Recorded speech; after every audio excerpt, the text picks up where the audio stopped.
Bonjour à tous, ici Yakuneko et bienvenue pour la vidéo de la semaine. Après 2 semaines marquées par l'arrivée de nouveaux titres dans le Jump, on se retrouve avec un numéro un petit peu plus classique. Mais il y a quand même de quoi se mettre sous la dent et je vous rassure, ce classement réserve tout de même de belles surprises. Et nous reviendrons notamment sur les ventes des premiers tomes des nouveautés. Et sur ce, je vous souhaite une très bonne vidéo.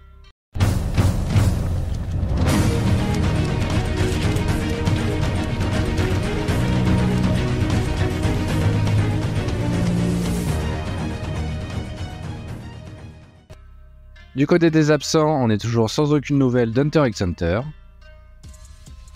C'est par contre normalement la dernière fois que nous retrouvons Rory Dragon dans cette partie de la vidéo. En effet, comme je vous le disais la semaine dernière, il devrait revenir dans le prochain numéro, et ce pour 5 semaines, avant de n'être publié par la suite que dans la version numérique du magazine. Et pour finir, nouvelle absence pour Jujutsu Kaisen, c'est déjà sa 3e cette année. Et c'est One Piece qui fait la couverture du magazine avec un Luffy en Gear 5. J'ai un peu de mal avec ces couvertures, de ce que j'ai vu c'est soit on aime soit on n'aime pas. N'hésitez pas à me dire ce que vous en pensez.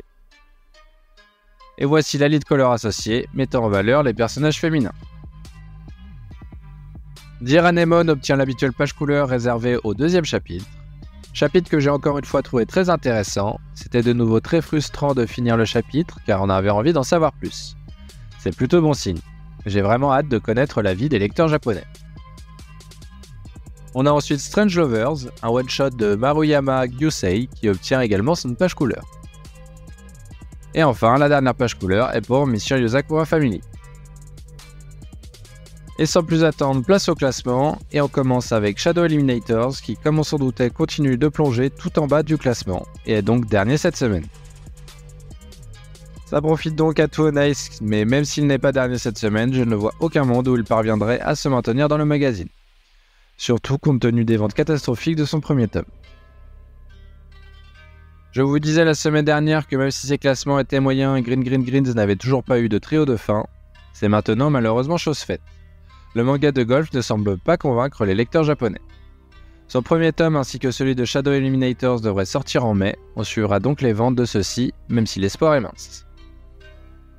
News Exorcist revient de sa page couleur avec une grosse contre-performance, lui qui faisait un très bon début d'année. Il a une moyenne de 6,63 mais est pourtant 12e cette semaine. En espérant pour lui qu'il va vite remonter, c'est une des seules nouveautés qui fonctionnait correctement en ce début d'année. Mama Yu parvient une nouvelle fois à sortir du trio de fin. Du côté des ventes, il en a réalisé 2010 cette semaine, portant son total à 12 490 exemplaires vendus. C'est dans la même fourchette que les premiers tomes de End of the Luck et Mission Yozakura Family par exemple, qui ont perduré par la suite et sont même toujours en cours aujourd'hui. Cependant, ces chiffres sont inférieurs à ceux de Hayashimon ou de Phantom Seer, qui ont été rapidement annulés. Rien n'est encore vraiment fixé pour Mama Yu et il faudra donc continuer à se maintenir en dehors de la zone rouge. Cependant, Too Nice et Shadow Eliminators semblent être destinés à être les prochains à quitter le magazine, ce qui laisse un peu de temps à Mama Yu. Malgré une remontée de 2 places, Kill Blue enchaîne 2 classements plus que moyens. A l'instar de News Exorcist, il avait également très bien commencé l'année et a maintenant plus de mal à confirmer. A Dead on Luck conserve sa 9e place cette semaine. Akane Banashi revient de sa page couleur à la 8e place. Encore une fois, Akane Banashi n'arrive pas à décoller cette année. Remontée de 3 places pour Mien Roboko, qui fait donc une correcte 7e place cette semaine. Sa moyenne est pour l'instant de 7,9 cette année. The Elusive Samurai gagne également 2 places et est donc 6e cette semaine. Après un début d'année très moyen, en frôlant régulièrement la zone rouge, The Elusive Samurai parvient de mieux en mieux à s'en échapper.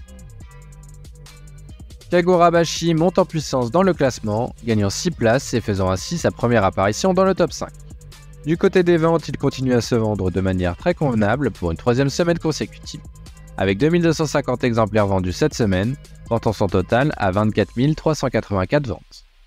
Bien que ça ne soit pas exceptionnel, c'est largement suffisant pour assurer sa présence dans le magazine pendant un certain temps. Sakamoto Days remonte d'une place mais évite une nouvelle fois le top 3, ce qui est assez inhabituel pour lui cette année.